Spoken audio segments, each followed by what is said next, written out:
Hi, my name is Roy Kinsey, and this is my presentation on the National Library of Mexico, or the Biblioteca Nacional de Mexico.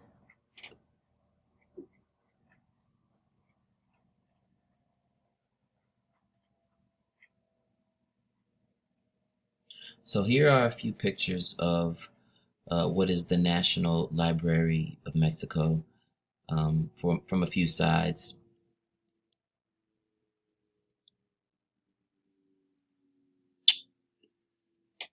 The National Library of Mexico was established October 26, 1833, and is now located on the main campus of the National Autonomous University of Mexico, better known as the UNAM.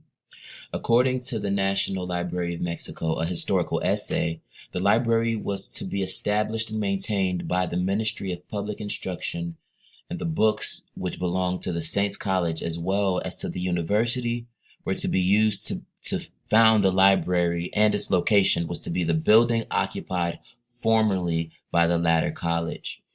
To understand it a little bit better, what I did was try to compare it to the United States Library of Congress in Washington, D.C. on the Mall. It's that important.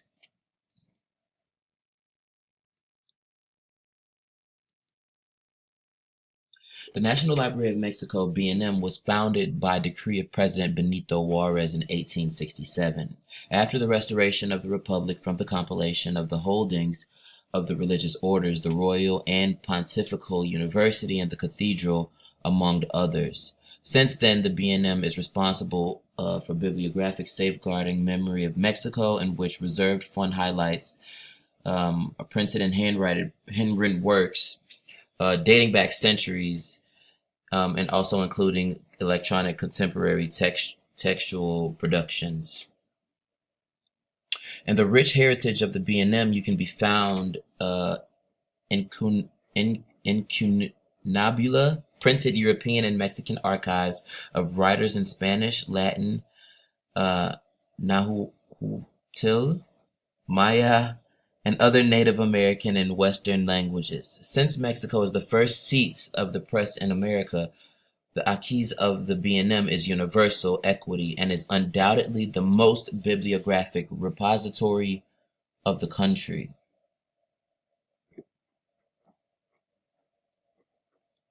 And here's a president of Benito Juarez.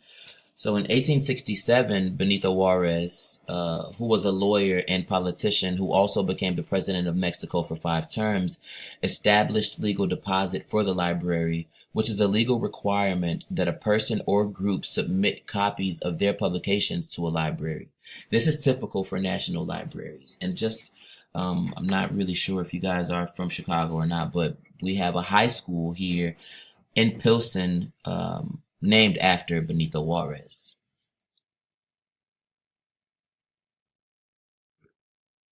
When reading the historical essay, Obregon, the author, talks about their methods for processing the books and that no books were to circulate. They were to be classified with seals, and the names of the donors were inscribed in the books in which they donated, which I thought was really cool.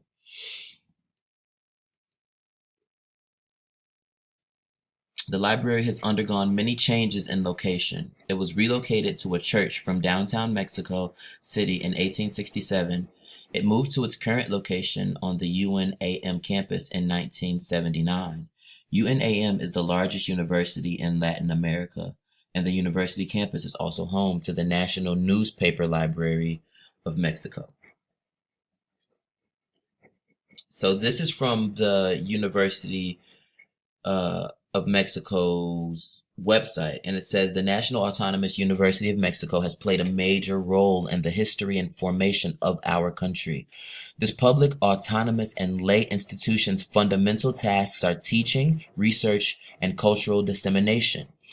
It is acknowledged within the academic world as an excellent university. UNAM is a space of various freedoms where respect, tolerance, and dialogue are practiced on a daily basis.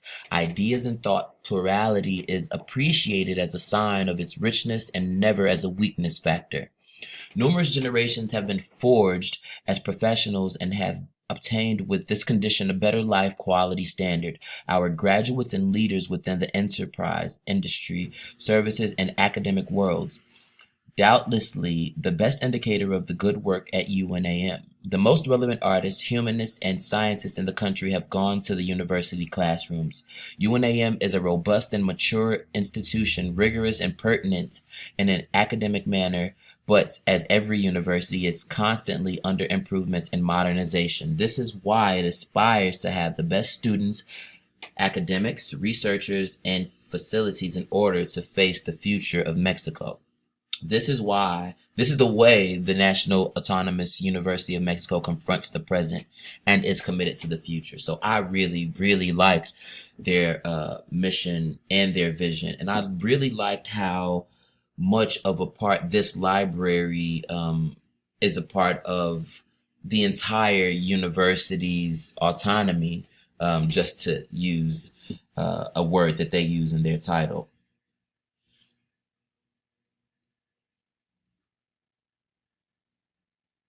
In 1929, according to CervantesVirtual.com, the Mexican government gave the B&M to the National Autonomous University of Mexico for safekeeping and administration. In 1944, collections of newspapers and magazines were separated from the collection of books, giving way to the birth of the National Newspaper Library of Mexico, which I thought was really cool that they had. In 1967, the UNAM created the Research Institute for Bibliographical Addition to managing these entities generate knowledge from their collections. Today, the B&M's main mission is safeguarding, conservation, and available for consultation Mexican bibliographic heritage, consisting of any work to be seen on Mexico, published in Mexico or abroad, and works of Mexican authors.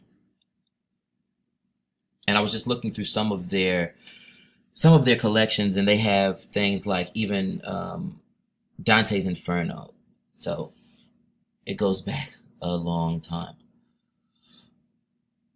The community that this library serves, of course, are many of the students and academics in all of the different programs that they have on campus. But many of the services are also available to the general public of Mexico.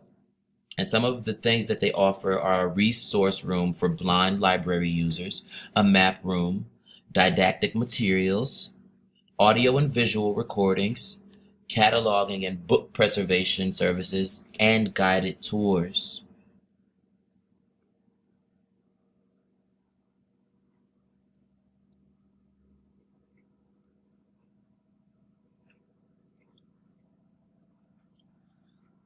I was looking at an infographic, and I went to youthservices.org because I really was interested in the literacy rates in Mexico.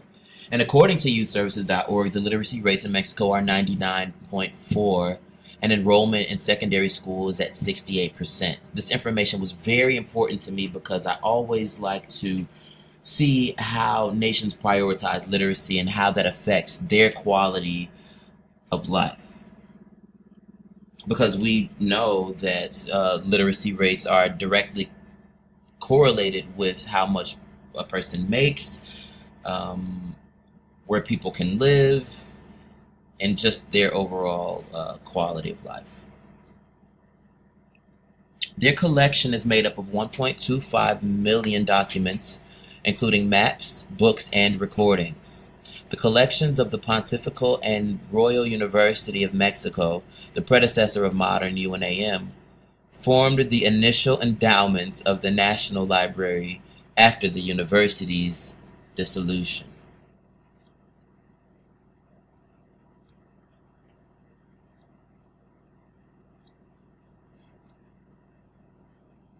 They also have the reserves collection, which is called the Fondo Reservado, made up of 200,000 documents.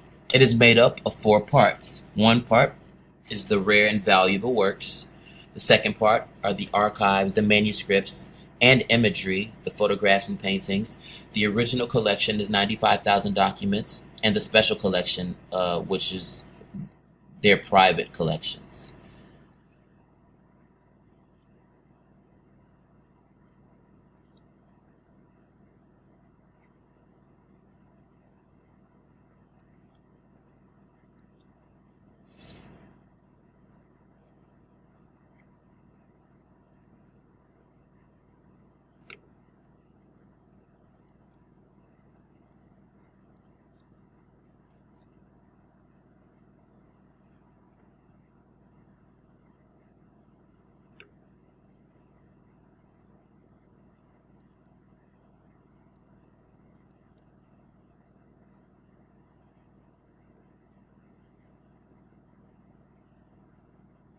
In July 2015, the University of Mexico was declared a World Heritage Site.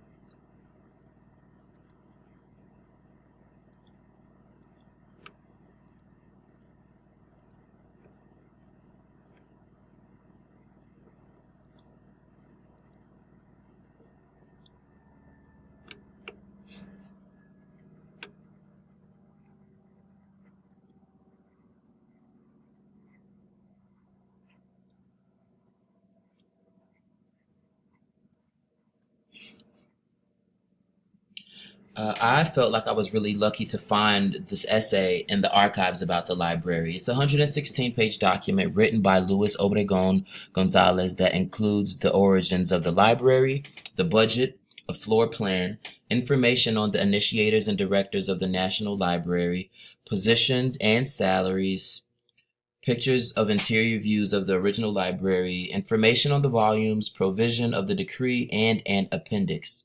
Looking through the book, I see that the book belonged to the University of Toronto, which I thought was interesting per our last conversation in class. And it was written in 1865 and published in 1910, although Benito Juarez submitted the decree on December 24th, years earlier. And so I'm going to end it here. Thank you for looking at my presentation, and please excuse my dryer going off in the back.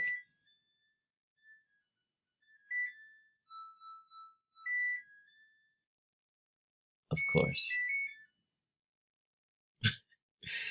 And I would just like to spend the last of this time just clicking through the National Library of Mexico historical essay. So I'm kind of at the end of the book, but we can see the appendix here. I, Benito Juarez, Constitutional President of the United States of Mexico, in virtue of the faculties granted to me, have issued the following decree. So we see that it has a few articles in there, 4, 5, 7, 10. We can go back. Here's the National Library originally. I really just thought this was so cool that I had no idea that this even existed.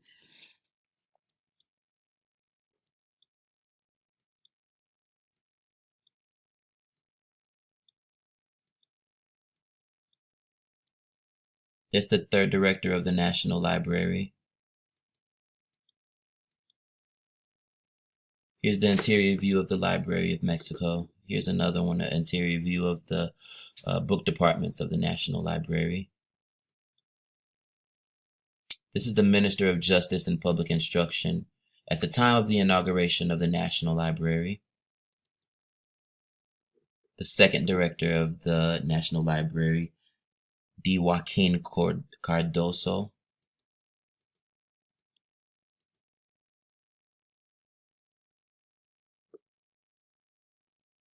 Antonio Martinez de Castro.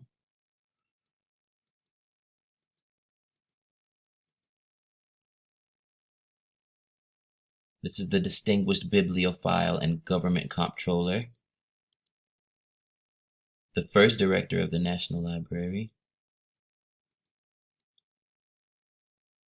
This came in really, really handy for me.